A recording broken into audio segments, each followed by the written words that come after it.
एक तालाब के पास ये सब खेलते थे, मस्ती करते थे। उस तालाब का पानी बहुत मीठा था। पानी पीकर ये सब प्राणी अपने घर आ गए। इसलिए ये सब प्राणी बहुत ज्यादा पानी पीते थे। एक दिन एक राक्षस ने इन सबको उस तालाब में पानी पीते हुए देखा। उसने सोचा, अगर मैं इस तालाब में रहूंगा तो एक एक करके इन सभी प्राणियों को मैं खा सकता हूँ।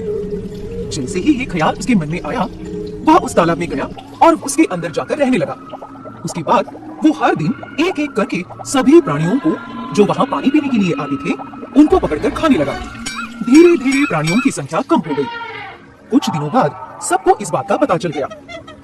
अचानक से प्राणी कहाँ गायब हो रहे हैं, ये बहुत चिंता की बात होगी। ये सब वह जादुई तालाब कर रहा है। जब वहाँ पानी पीने के लिए जाते हैं, तब वह तालाब उन्हें अंदर खींच लेता है। खरगोश की ये बातें सुनकर बाकी प्राणी हंसने लगे।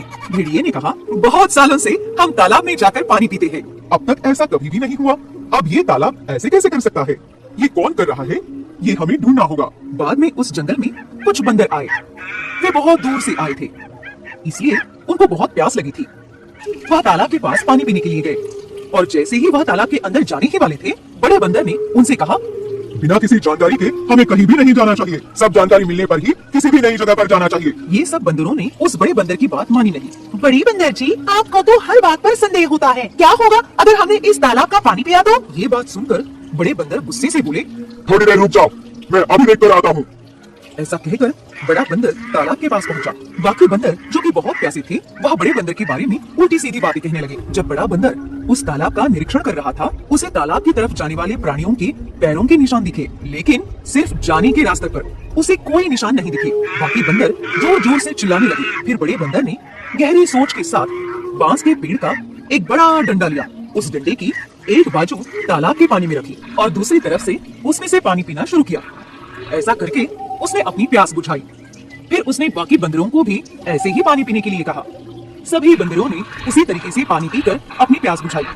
फिर बाकी प्राणी भी उसी तरीके से पानी पीने लगे। तालाब के पास कोई भी प्राणी क्यों नहीं आ रहा है, ऐसा सोचकर दुष्ट राक्षस तालाब से बाहर आ गया। उसने देखा कि सभी प्राणी उस डंडे की सहायता से पानी पी रहे हैं और उसने उस डंडे को मुंह में डाला।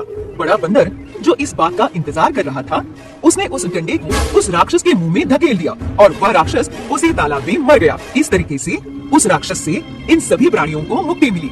सभी ने बड़ी बंदर के लिए तालियां बजाई और उन्हें विनती की कि वो इन सभी प्राणियों के साथ इसी जंगल में रहे।